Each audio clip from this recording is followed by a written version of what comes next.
So, on the weekend I went to go and see Avengers Age of Ultron, one of my most highly anticipated films of the year. I think it was number one, wasn't it? Yeah, so big anticipation going into this film. Why the hell not? You know, the MCU is just so big now. And we're finally at the end of Phase 2. So, here we have it. The second Avengers film, the end of Phase 2, Marvel's Avengers Age of Ultron. So, I'm going to tell you what I thought of the film, some pros, some cons, and I'll give you my final score.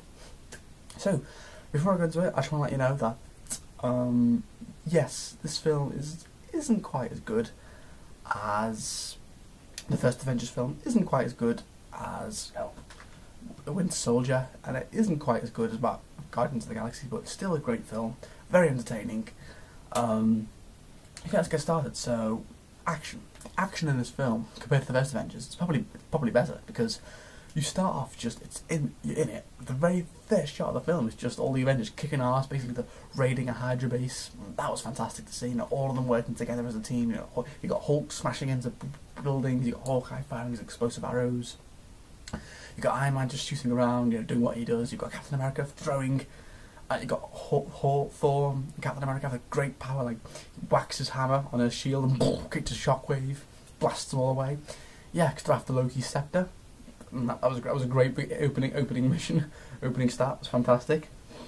Another thing, I think, obviously with this Avengers film, there is now two new characters who were kind of superheroes who were being tested on by Hydra. We have Quicksilver and Scarlet Witch, who were kind of teased in a post-credit scene at the end of Captain America Winter Soldier. Then in this film, they start off as bad guys working against the Avengers, but yeah, I thought they were great. You know, Quicksilver wasn't quite as good as the one we saw in X-Men First Class, but how could you top that? He was still awesome. Scarlet Witch was awesome. Like, she really messes with the Avengers' heads. Like, she gives them all nightmares and daydreams and delusions. But yeah, they were great. And let's get on to the big baddie, Ultron. Well, he's in the title. Ultron, he was a good bad guy. I would say that. He was a good, solid bad guy. Like, let me just say, obviously, the plot of the film basically is Tony Stark and Bruce Banner, they want to create like a suit of armour around the world, help protect the world, because Tony's seen in a vision what's coming, you know, what's going to come in the Infinity Wars, how he perceives all the Avengers' death. So he's obsessed now. He wants to create an artificial intelligence that'll just protect the world, because he thinks the Avengers just isn't going to be enough. Unfortunately, it goes very wrong, and while they're all like in the living room drinking, Ultron gets created, and yeah, the way he gets introduced is terrific. Like, you see him talking to Jarvis, and it's like a little subconscious, like whoosh maze, and he's like, "Who am I?" And Jarvis is like, I'm here to help you." And that was great to see. And then Ultron gets created, and hence begins his piece, because what he wants to do is save the world, but in order to save the world, he wants to wipe out the human race. Yeah, so that's what the Avengers need to do. And Ultron, he's voiced by James Spader, he was good, you know. I think he was good and bad, Ultron, you know. He had a bit of, I think, I'll get on to what, but he was a really comic villain. Like, he had some great comic moments, but he had some great evil moments too. He was a good match for the Avengers at the beginning of the film. Like, he could easily go one-on-one with Iron Man.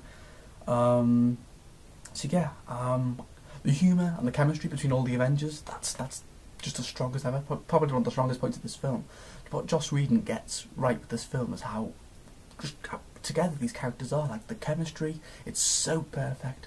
Like, they've got perfect dialogue, perfect scenes. They just feel like this really close team together. Perfect, loved it. Another thing I liked was Hawkeye. He really does shine in this film, because in the previous Avengers he was just some dude with a bow that no one really cared about, but in this film he really gets a lot of character development. Like, there's some scenes in the film where you'd go, bloody hell. Yeah, well, obviously, I'm not going to spoil too much, but yeah, he has some great scenes in this film, Hawkeye. And probably out of all of the Avengers, he probably gets the most character development, which I like seeing, because, you know, he's probably the most human out of all the Avengers, isn't he? He hasn't got super strength. He doesn't turn green. He's not a genius billionaire with a suit. You know, he's just a guy with a bow. You really see that in this film. And he has a good little speech near the end of the film too, where you're like, damn right. So yeah, there's a post-credit scene too, which was very entertaining. Really gets you hyped up for the final two Avengers films, you're like, oh boy, shit's going down now. So yeah. But on to they were the good things. Now on to a few of the things which I was a little bit disappointed with Avengers Age of Ultron. So I dropped a pen. So like I said, Ultron, as funny and as cool as he is, he really doesn't do that much. I mean, for the film to be called Age of Ultron, I mean, he may just taunt the Avengers. I mean, the final battle of the film, he doesn't do really anything. I mean, he doesn't. It's not. He doesn't fight the Avengers one-on-one. It's just his mechanical army fighting the Avengers. It's not him. I was like, and he doesn't really do anything.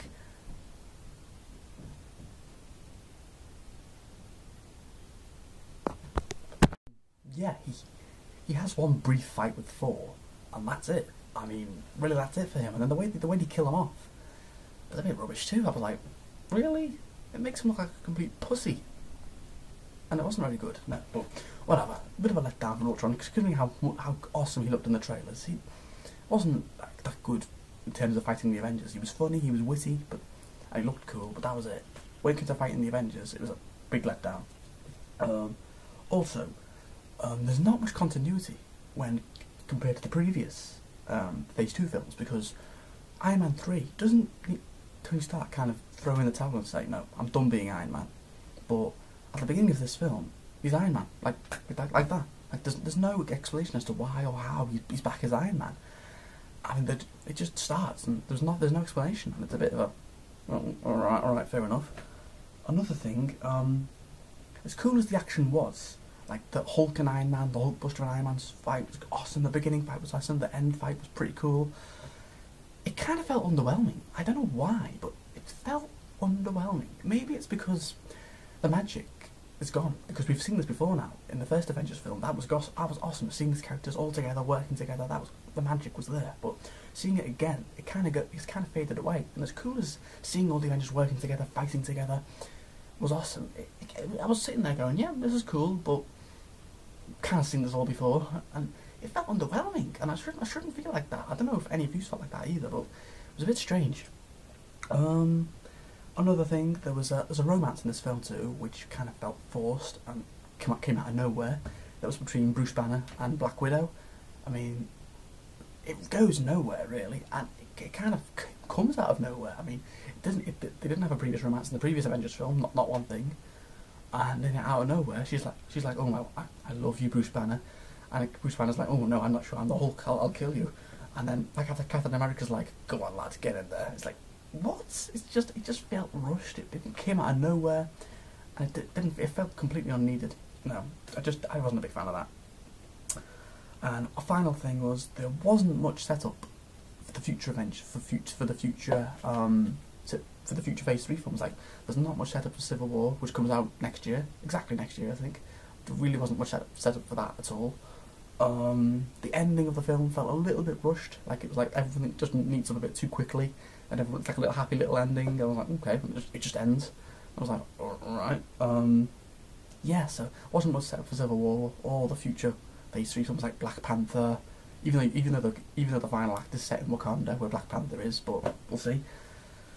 So yeah, there's a few little gripes I've had with it, but overall, it was a very good film. I had a good time with it. It was a good end to Phase 2. It ended on a reasonably high note. Wasn't as good as the first Avengers film. Wasn't as good as Winter Soldier, which is my personal favourite Marvel film. And it wasn't as good as Guardians, but still, it still was good. I still enjoyed it. Joss Whedon still got it. These characters are still great. Action was great. I'm going to give Avengers Age of Ultron a very generous 8 out of 10. I was going to give it a 7, but just because it's Marvel, just because it's Avengers, it's an 8. So yeah guys, have you seen Avengers Age of Ultron yet? If you have, comment below, let me know what you thought about it. And I'll see you in my next video. Till the next time, ta-da.